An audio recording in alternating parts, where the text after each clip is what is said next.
welcome to the ACM return of the SIG event.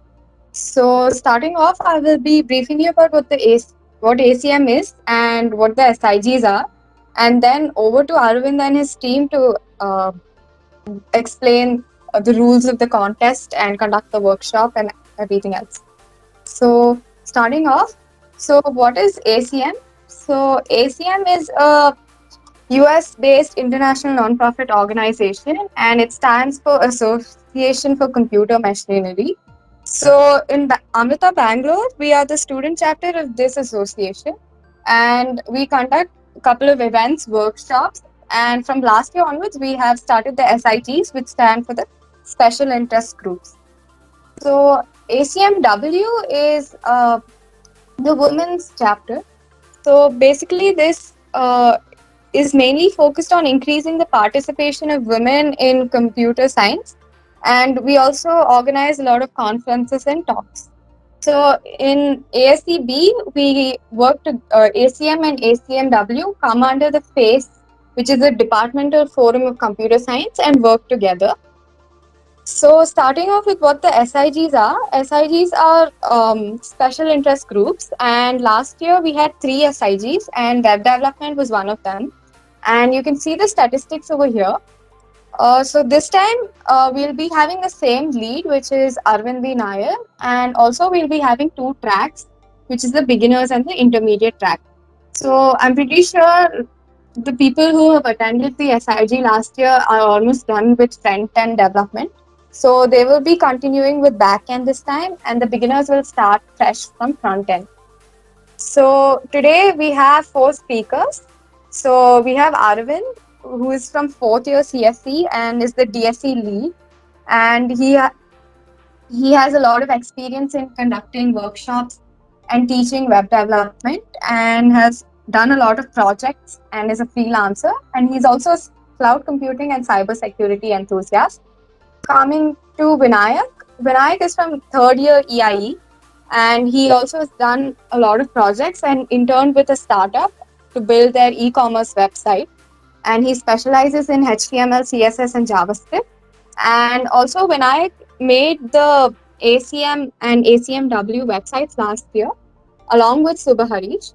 So, coming over to Subhaharish, he's worked on multiple projects and basically websites for the college, like the Slack website, IKEA, and the ACM website. And Sunil is a second year computer science with AIE student. He has a lot of experience in full stack web development, Android app development, and now he is also exploring ML. So over to you, Arvind.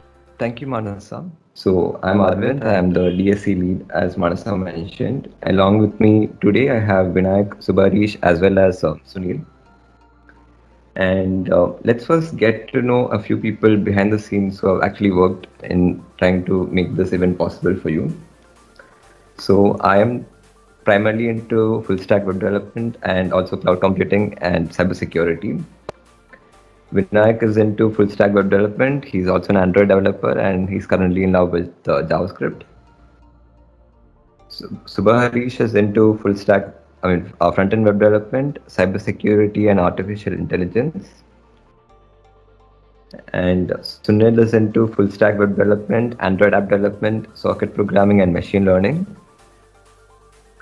And Anjana is the one responsible for creating the posters, graphic content, content writing, and all the creative and artistic stuff that you see from any event of DSC. Over to you, Sunil. Hello, everyone, and very good afternoon to all of you. Thank you for joining us today, and welcome to Viva Website. Over the next 2 hours, we'll be introducing you to the wonderful world of web development, what goes into building websites that have become so integral to today's digital world. So strap in and let's begin. To kick things off, let me tell you guys briefly what web development is all about. Simply put, web development consists of planning out, designing, constructing, and maintaining a website or a web application. Now, before moving on to see how all this is done, let's learn about a few terms that one should know when getting into this field. First up is a web page, which is basically a single document rendered with the help of HTML, CSS, and maybe a bit of JavaScript as well. All of the above three we'll look at later on. Next is a website or web application, which is basically a collection of web pages, like the pages in a book. Then comes the differentiation between a static page and a dynamic page. A static page contains information that is hard coded and is the same for everyone, and we as a user have no say in the content of that page. Whereas the content of a dynamic page can change over time, it is different for every user who sees that page and it is not fixed. Last but not the least is another differentiation between a website and a web application. A website can only display information and it could consist of static pages or dynamic pages such as news blogs. News websites are blog pages where though it's the same information for everyone, it does change over time. On the other hand, a web application is a bit more interactive, including login screens, buttons, radio buttons, and other things you can click that let you interact with the website, giving you a lot more control on the content and leading to customization for each user. Now let's dig a bit deeper and see what makes a website tick. Web development can be classified into two parts, front end and back end, and we'll be looking at each of these components now. So without further ado, let's take a look in more detail and understand what role each of them plays in running a website. The first thing anyone notices when they visit a website is the look and feel. The design of a website can attract or repel potential users. Since it's all visual, it's what influences the decision of whether or not the user wants to continue using the website. All this comes under front-end development. The front end, which is the visual part of a website, is what the user sees and interacts with on their end. And it is for this reason that front end is also referred to as the client side. The client meaning the users. This part of web development usually deals with the styles, fonts, the interactive components, including menus, clickable text, text fields, buttons, etc. of the site. What a user sees on a web page can be broken down into three parts. First up is the structure of the page, which includes the order in which text and paragraph appears, if you'll have bulleted points or not, article headings, subheadings, etc. The next component is the aesthetics, the beauty of the page, which includes colors, fonts, animations, maybe italics, bold text, so on and so forth. The last part, and probably an equally important one, is the functionality, basically what each button does, form validations such as restricting number of words or mandatory fields, error messages, and page notifications. And all these three components are dealt with by three separate languages that are used in front-end development: HTML for structure, CSS for style, and JavaScript for functionality. Like I just mentioned, the three languages used in this component for a website are HTML, CSS, and JavaScript. HTML is a markup language, meaning it defines the structure of the page, and JavaScript is a scripting language that lets you define what each part of your website does. Now that we know a bit more about what front-end development is and how we can use code to develop the front end of a website, let's talk about two other terms that are commonly confused. Libraries are little helper software that contain certain set of operations and functions that programmers can build upon to add new functionality to their website.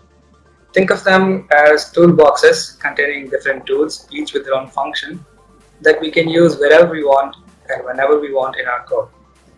Frameworks, on the other hand, are a little different. Taken in the literal sense, a framework is defined as a basic conceptual structure.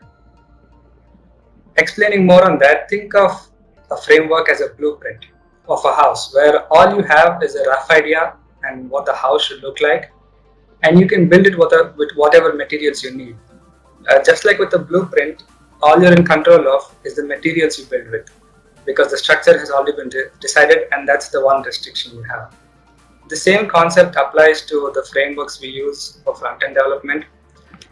Some of the popular frameworks are Angular, JS, and Bootstrap, and both of them have already defined conceptual skeletons, and you just have to fill in the code with what they allow for your own website to add extra functionality. And some of the popular libraries we have are Choreographer.js and Anime.js, which lend certain animations to help your website look a bit better. And that's all there is to front end. Granted, this is just an overview, and as you'll see, there's lots more to explore and discover as you go deeper and learn more. Now that we've seen the pretty side of things, let's descend another level and take a peek behind the curtain. You've seen what happened on the surface, but what about what's underneath? When you click the submit button on a form, where does all the data go? Is it captured somehow? Where is it stored? How is it brought back when you want it? All these questions can be answered in the field of backend web development. The backend of a website, contrary to its front end, is the part of a website that isn't visible to the user. It runs under the hood and takes care of everything that doesn't come under the visual part, as you'll soon see. To help with storing data, the backend contains the database, which is just a storage container, and I'll be talking about that too a little later on. Now guys, there's a bit of a debate as to whether or not the database is part of the backend or not, and you guys can form your own opinions after you explore a bit. But for now and for this talk, I'll take it that the database and all these four components come under the backend. Along with storing data, the backend can also perform certain calculations requested by the front end. While the front end is referred to as the client side, the backend is referred to as the server side. Now, these are the four components that people talk about when they refer to backend development, and we'll be going through each one of them now. API stands for Application Programming Interface, and what it is a set of functions or an interface containing functions that let you interact with the database. To give you a better understanding, let's take a look at a simple example. Consider this. You're at a restaurant and you want to order a plate of sushi. What you would do is call the waiter and tell him, I'd like a plate of sushi. That's all you need to do. In this scenario, all you needed to know was what you wanted. You didn't have to know how the sushi was made, how long it'll take, what are all the ingredients. You didn't need to know any of that. All you need to know is what you want. The waiter then takes this information and passes it to the staff in the kitchen, who then process the request, prepare the result, and send it back to you through the waiter. Here we can match up a few of these characters in the situation to the real world. You are the client, an API is the waiter, and the database is the staff. Hopefully that gives you some clarity, and you can start to see how APIs can be very useful in a website.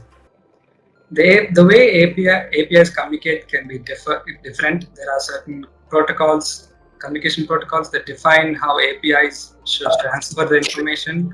The way APIs communicate can differ, and there are certain well-developed protocols already in place that tell APIs how to carry the information that they do to where they need to get to. One of the popular API communication protocols is REST. We won't get into too much detail now, but just know that it defines how an API should transfer information. Another popular API communication protocol is SOAP. And if you guys want to know a bit more about REST, it follows the request response cycle, which basically means you request something as the user, and the program or the code you write for the website gives it back to you, the response. There are certain methods here: get, put, post, delete, which basically tell you what to do with the information. Get means bring the information. Putting or posting means you send information, and delete means delete information. And based on the request you send, the result could be either you get the request, in which case you get a 200 status code, meaning the transaction was successful, or you can get an error code. There are plenty other methods and codes you guys can explore later on. And these are the programming languages which are used to write these APIs. Some of the most common ones are Python, Java, C#, PHP, Ruby, and Node.js. As you guys might have guessed by now, a database is just as important as an API when it comes to a website. Simply put, it's just a storage for data, and it can store or give data when requested by an API. Another thing I like to mention here is CRUD, which is a standard set of operations that a database allows. It's conventionally set methods, and what it stands for, C stands for create, R stands for read, U stands for update, and D stands for delete. These are some of the popular database technologies used right now. Among them are MariaDB, Microsoft SQL Server, MySQL, and MongoDB. The last part of the backend development is a server. A server is basically a piece of software, hardware, or sometimes both that serves up the information that you or your browser requests. It is part of the client server model, which basically means that you ask something as the client and the server gives it to you if it's available. The code you write that the code you write for the website, which is basically what full stack development entails, is stored on the server, and depending on what the user asks, the server serves it up. There are different types of servers available: web server, application server, mail server, and it's a bit too complicated to get into that now, but you guys can go on and explore later on. There are certain services called hosting providers which let you store your code on their servers, such as AWS, Microsoft Azure, HostMonster, and Hostinger. Now that we learned about the components, let's take a look at how it all connects. So as you can see here, I've split apart the front end and the back end. And in the front end, JavaScript and HTML are tied to the AngularJS framework that I showed you. And this is what connects to the database, and it sends and receives information through APIs. This is a very simplistic view of what happens, but hopefully it should give you an idea as to how all the things I've talked up till now connect. Learning is more effective when it's an active rather than a passive process. So guys, that was quite a bit of theory. Now let's get our hands dirty and cement our learnings with a hands-on demo given by Arvind, Subarish, and Vinayak. So hello everyone, I'm Vinayak. So getting started with web development, as Sunil gave us all the theory, and we just are curious right now about how to do it now, right? So basically, we are going to make a to-do list tab, which will look something like this, where we have an input field, and once we enter anything over there and press the enter key, that list will be updated. And when we click on a completed list, we could then delete it using by hovering over the item, and clicking it will delete that item. So yeah, basically in basically in a web development, like Sunil said, we have HTML, CSS, and JavaScript, which will look something similar to this part, where we have an HTML file, a CSS file, and a JavaScript file. And this is a code editor which is called VS Code. But for this demonstration, we are going to use a tool called CodePen, so that we all could share the code we are making right now. So head on to your browser and open a new tab and type CodePen. So once you are in the CodePen website, then you may want to log in first, and then after logging in, you can create a new pen. So yes, CodePen creates all the files for us in the beginning itself, just like how we have HTML, CSS, and JavaScript. And then once we create this file, they will create a unique link for us every time we create a project, and we could share that link to everyone and showcase our website. Pretty cool, right? Let's get started. So first of all, let us prepare our HTML file. In HTML, we have three main tags. First of all, we define we are writing HTML. So we'll use HTML tag here, and then we will end it. So see how CodePen automatically generates the preview for us of how our HTML code looks like. So as soon as I defined HTML here, it generated a white page for me. Then inside HTML tag, we have two other tags, which is head tag and a body tag. So why do we have two parts of our HTML? The first one, the head, is basically defining how our website's metadata will be like. And by metadata, I mean the background information of the website, where just like how we have for music. In music, we have the author of the music, the title of the music, and that all is stored in inside metadata. So similarly, for our HTML file, we have all the meta tags inside our head tag. And all the content which shows in the body, which is our window, it comes under the body tag. So just like how we have a title over here of CodePen, we could similarly put a title for a HTML tag. So how do we do that? We could just put a title tag, and then let us name this to-do list. There are no changes made to our body as of now.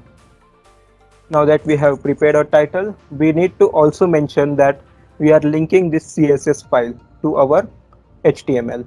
So that the HTML file knows to use this CSS for all the styling. So let us do that as well now.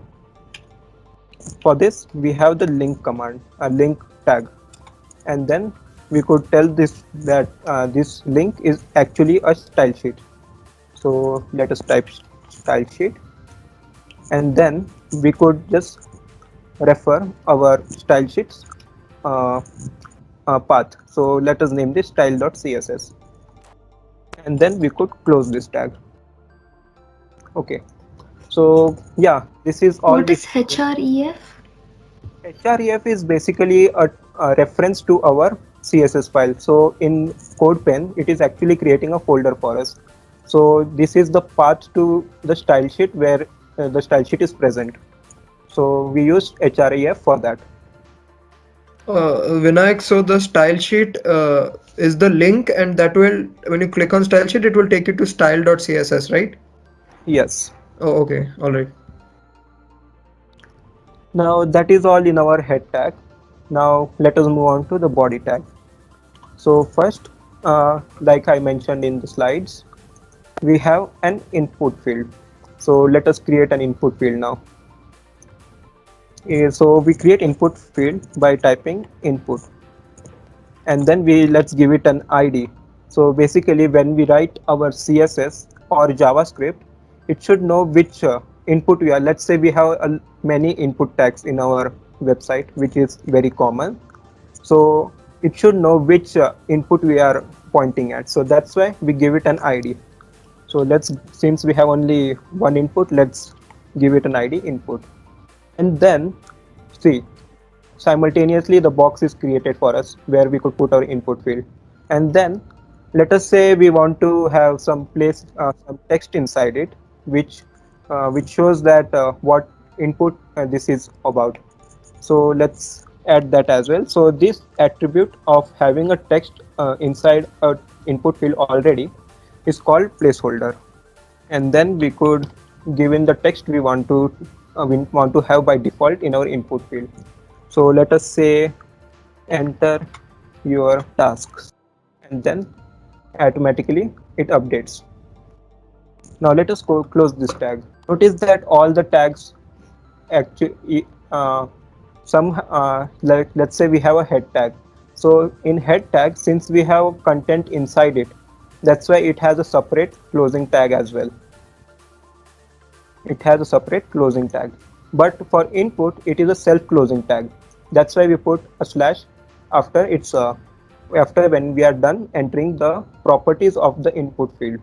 These are the properties, and these are separate elements of the HTML tag. Then now we are done with the input part. What else do we need? So as of now, we need this list to be updated. As soon as we click enter, it should generate a list for us. So let us make that list now. As of now, we don't have any list because we haven't entered any tasks. So let us create one empty list. So there are two types of list. One is unordered list and another one is ordered list. Basically, it is unordered list are the ones which have bullet points, like how we have in Microsoft Word, we have a dot or a star. But the ordered list has proper numbering in it. It could be a number or a Roman number as well. So let us put one unordered list here. So unordered list is UL, and then let us give it one ID as well, so that our CSS and JavaScript could recognize it. And then this will have separate list tags as well. So basically, we defined a list, and inside the list we have items. So these items will be defined this way. But and see, automatically it updates the list in our, one second. Yeah, it updates here as well in our CodePen. So we don't want to do this as of now, because when we enter any input here, then only this list should get updated. So let us remove this for now, and then we will close this tag. So this part where we enter our task we need to do and the list will get updated is the interaction part of our website. And just like how Sunil mentioned that JavaScript is the part where we bring interaction to our website. So we will have to include one JavaScript. We'll have to link our JavaScript file to our HTML as well. So let us do that. Do it using script tag, and then we define the source of the script we are creating, which is app.js. And yeah, that is all we need for our HTML side. Now moving on to styling our content. So let us move on to a CSS now. So in CSS, first of all, let us do one thing. Let us remove this box and let us change the font of our input field. Or let's say let us change the font of our all the elements in our HTML file.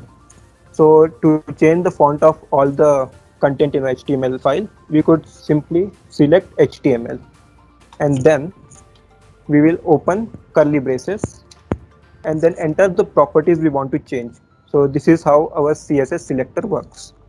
So inside this we have a attribute or a property called font family, which will define which font we want to use.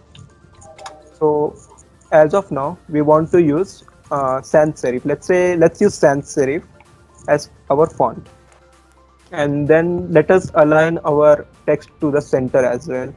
So let us put text align center.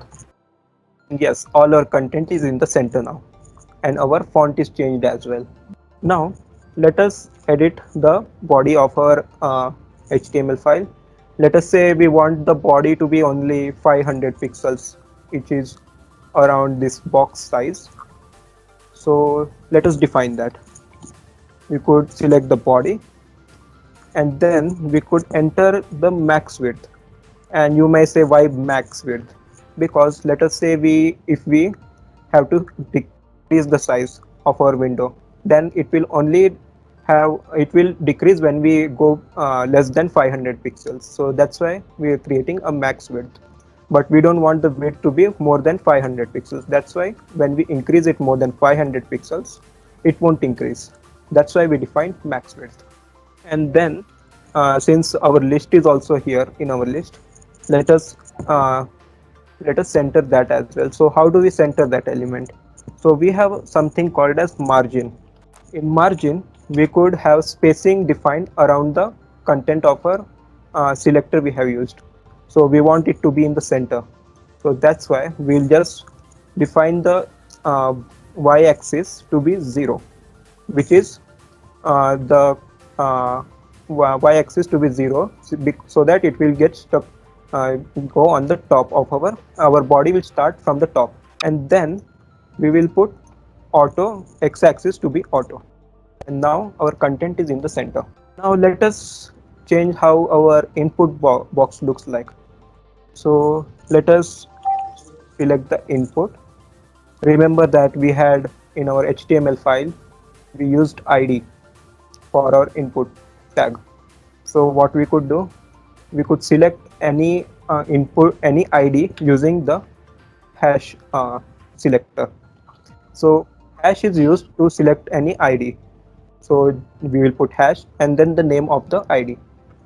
Now let's open the tag, and as of now the input field looks very close to the top. So let us put some padding on top of it, or let's say this font is very towards the top side of the input field. So we could also adjust that part. So for that we'll use padding, and then since we want to change the top side of the padding, we'll put top. Why hash input? Yes, because for selecting any ID, till now we were selecting all the HTML tags. Like HTML is simply a tag, or Yeah. body is just a tag. Yeah. But our input is an ID, which is mentioned here. Okay. So for selecting IDs, all the IDs, we use the Hmm. hash selector. Let us put our padding. Let's put our padding to be, I guess 30 pixels should be fine. And the box looks weird now. So we can remove our box as well. And let us make the width of this equal to our body. So we'll put width as well to be equal to 500. And then let us define the height of the box to be 60 pixels. Let us increase the font size as well. So we have a a attribute called font size for it. I guess font size 40 pixels should be fine. Let us see how it looks. Yes, that's perfect. And then I don't like the box around the text which is written. So let us remove that box. So a box is basically a border for that element. So let us remove the border of this input field. So for that we could select border. We could define the border attribute and give it equal to 0. And now the border is removed. But one thing is weird. When we click on this input field, the box appears again. Why does it happen? Because when we click on any element, that element comes into focus, and by default an input field has a box around it in HTML. So what we could do is we could select the input field again. Let's select the input tag this time, the tag we have here. Let's select the input tag and let us the property when we click on any item is called focus property. So let us select the focus property and then we could define its outline. Its outline is none. So now when we click on the element, the box doesn't appear anymore. After that, let us have some lists also, but the list won't be visible to us as of now. So what we will do is let us not style our lists inside it. First let us go and define the JavaScript of our code so that our lists are also visible. So Arvind will be explaining us how the JavaScript of our code works. Meanwhile, I'll type it out. All right, so let us get started with a function in a JavaScript. So a function is basically a group of code that you're just grouping together. So anytime you want to call a function, whatever code is within a function will execute. So in this case, we have this function called new item, and we're going to define a variable called item. So what we're trying to achieve here is that we're trying to grab whatever input was entered. So here you can see on the screen, it says enter your tasks. So basically what we're trying to do at this time is we're going to grab whatever input the user has entered, and that thing we are storing it into the variable called item. So how we can do this in JavaScript is with the function called getElementById. So getElementById is a pre-built function which is there within your standard browser environment. So here you can see he's typed document.getElementById. Document refers to what you're seeing on the screen. So basically the entire web page is one document. So what he's done is that document is basically an object, and within that object there's this function which is called getElementById. So he's done document.getElementById, and then we need to also pass as to what exactly we're trying to get. So previously he had mentioned in the HTML that there's an input tag.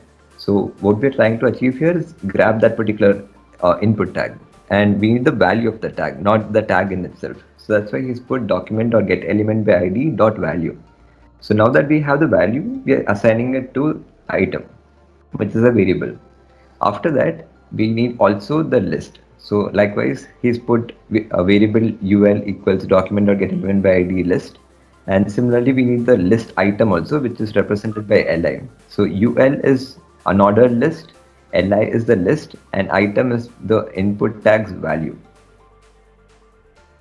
Now that we have grabbed all the elements that we need, what we're going to do is we are going to assign whatever value was typed in, and we're going to enter it. I mean, we're going to display it on the website.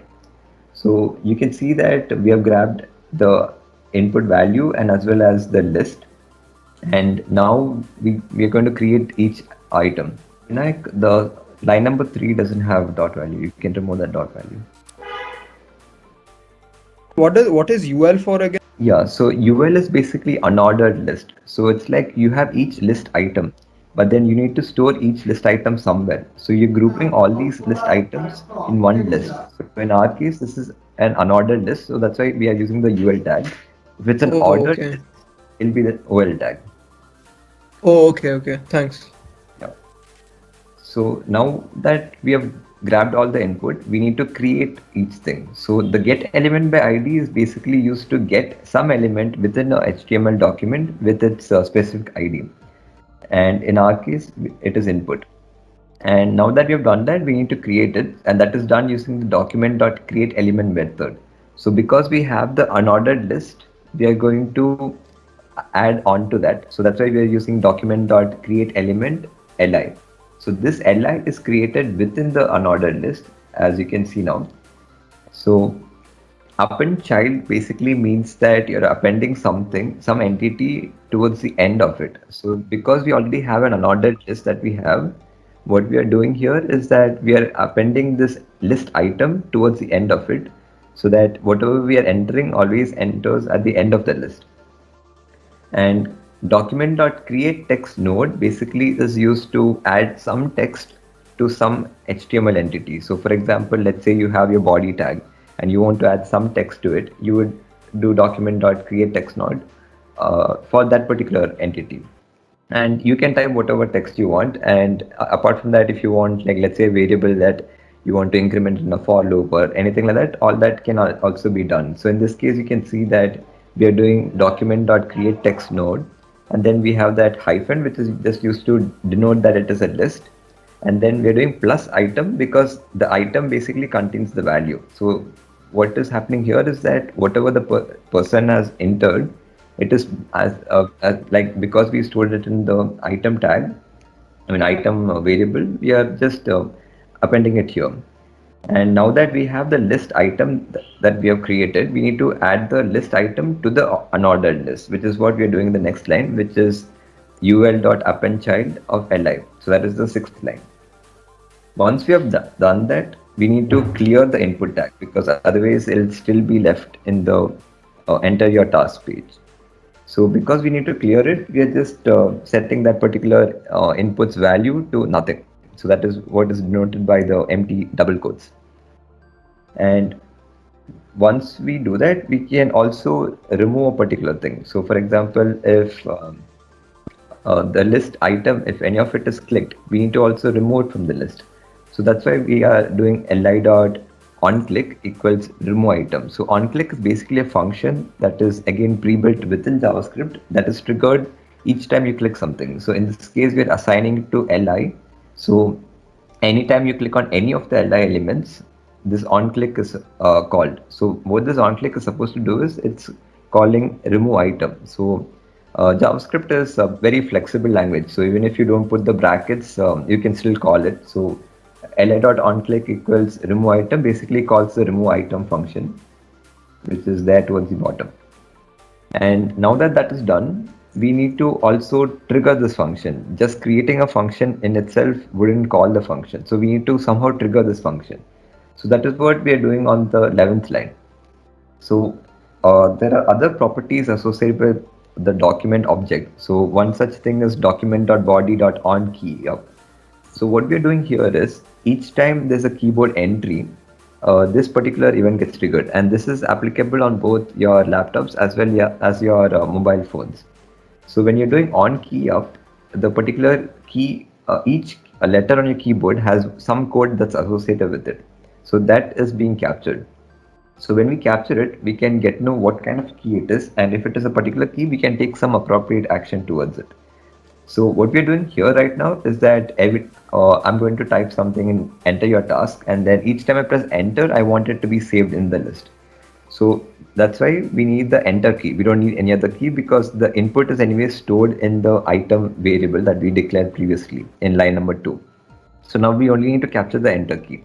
So for that, we are doing the on key up, but for the enter key. So enter key code is 13.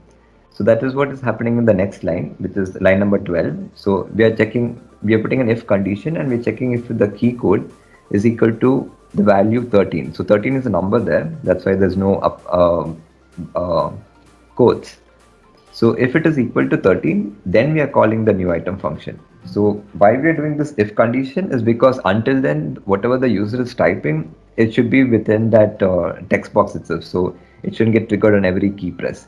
So basically the user is typing. So the moment the user presses the enter key, that is when this if condition is, whatever is inside the condition is executed. Until then, this document or on key up will always be executing. And it's perfectly fine to have this thing execute continuously because the browsers are pretty powerful enough to keep monitoring it all the time, so you won't notice any slowing down or anything like that. So each time the enter key is pressed, we are calling the new item function, which is basically what we defined between line number 1 to line number 9. So now that that is done, we also need the remove function, which is what we declared in defined in line number 8. So sorry, declared, and now we need to define it. So we are writing function remove item, and we also need what item to remove. So that's why we're passing e, and e can be anything. E is just a commonly used variable in JavaScript, and typically you will find such things also when you look it up on the website. So just to follow some convention, we are putting it as e, but feel free to use your own variable names. But whatever you use there, you should also use in line number 18. So we're using E. E stands for entity. And what we're doing here is target.parent element dot remove child. So what that means is this E basically indicates that particular list item. So we are accessing the list item's parent, which is basically the unordered list. And from that particular parent, we are removing this child. So to mention again, what we're trying to do here is we're trying to remove each item from the list. So we are accessing that particular item, which is basically E, and for us to remove it, we need to access that particular thing's parent. So in this case, the parent of any li tag is basically the ul tag or ol tag. In our case, it's the ul tag. So once we access that, we need to remove it. So that's why we're doing dot remove child, but we also need to mention what we need to remove. So that's why we're putting e dot target. So now let's see this in action. All right, so let us summarize what we did now. First of all, we created a function called new item. So what we had to do when we type anything here, let's say learn, and when we click enter, it shows us a new list. So see, a new item is created. That's why we named it new item. So in this new item, what is happening? Where we have input field, which we have to select using document.get element ID. Remember the ID which we told in HTML? Yes, it is coming in action over here. So every time we use a get element by ID, it will search for ID typed inside this function. And then these functions, what we are doing, we don't need the input field itself, but we need what we typed inside it. So what we are doing, we are getting its value. And then this value is being stored in the variable we created called item. Similarly, we selected the list as well using ul, and then items inside the list as well. So get element by id. Id is list over here as we defined earlier.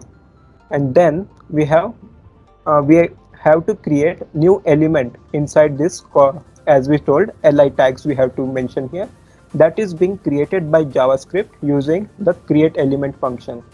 So whenever we type a new input here, what is happening is it is creating a new element with li tag, and that li tag is being stored in li variable. So now that is done. What is happening ahead? We have selected input, we have selected the whole list, and then we have selected what is inside the list. To give a better example, let me add another item. Let's say do homework and add it. If we type, let's say car, yes, a new list is being created every time. And then we have this whole list, complete list is called the unordered list, and hence we named it a list. And inside this list, there are particular items being created, and this item is being selected by the li tag. Now that this is done, what we are doing is we are creating a new item. This, since we have selected all of this, now we are creating it inside our UL tag. So this code helps us do that. We create a new item and then we add some text to it. We added this hyphen text to it. So this hyphen is being entered here, and then the item, see the item variable, which is the input field, is being added here, and that is how our code adds the code. That means that is how our JavaScript adds items to the list. Now that that is done, we need to remove the items as well. So on clicking any item, it should be removed, but that is not happening. Why? Because we haven't completed our CSS part yet. So let us do that now. So moving on to our CSS, we have to define the properties for our list items. So let us select our list and then let us align them to the left side of our list. So let us put text align, then left. Now they are towards the left side of our list. And then these dots are being very annoying right now. So let us remove that as well. So removing that, we need to put list style. List style is none. This will remove all the dots. But still, we see some space left out on the left side of our list. So let us remove that as well now. So that how we do that, just like how we centered all the element by editing the spacing between the items. So here the spacing margin is over here, which is causing the problem. So let us remove that margin from this element. So when we put margin 0, and then let us put this should update, and then we should update the font size as well. Let us say 40 pixels. Yes, the font size is increased. Now that this is done, we are done with the li part. But then, like how we had in this animation, on clicking the items, a strike through lines appears through them. So how do we do that? Let us go and edit the code for it. So whenever we point our mouse over our any HTML input tag or any tags, that property is called hover.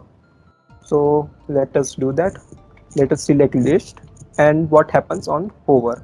Let us add a text decoration and line through. Now the line appears whenever we hover over the items. And that is how our to-do list app is made. So yeah, now this is the code we made now.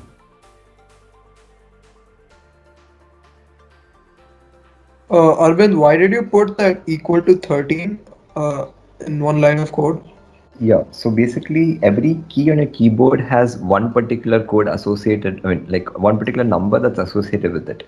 So this number is basically a code that is used to identify the keys on a keyboard, because we have different types of keys on a keyboard. Like you have letters, you have numbers, you have symbols, you have so many things, right?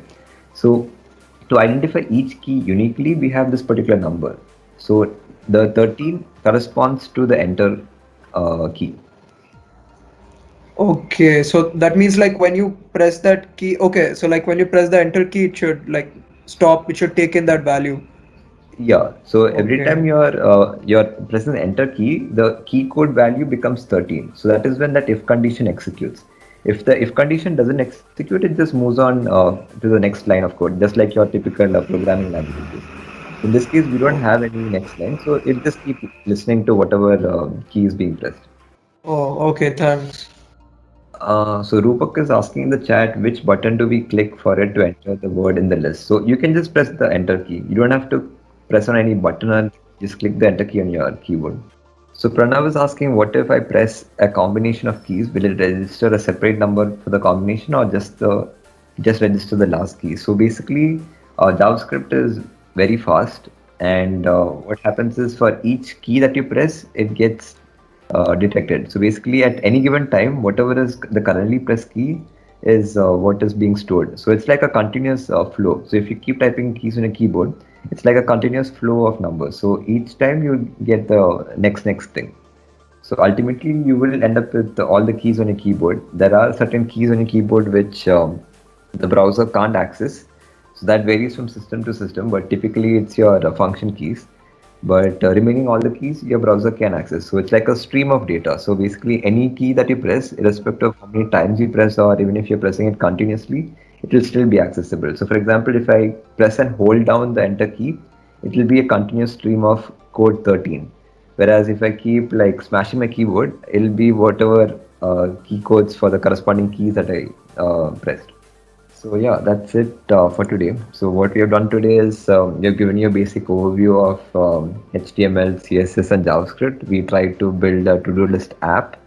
We'll have follow-up sessions as well. So we'll be having it on various topics, and we'll be giving you different things that you can do with HTML, CSS, and JavaScript. So in the future, we'll be building a couple of other applications, and everything will be a hands-on experience. So do make sure that you're registered on the events platform page so that you can get updates and notifications as to when we conduct our next event. And hope you all have got a good understanding about what exactly web development is and how HTML, CSS, JavaScript works. So if you have any questions or anything like that, feel free to stay back. We'll be happy to answer it for you. And if not, that's all for the day. So thanks a lot for attending, and see you all next time. Stay home.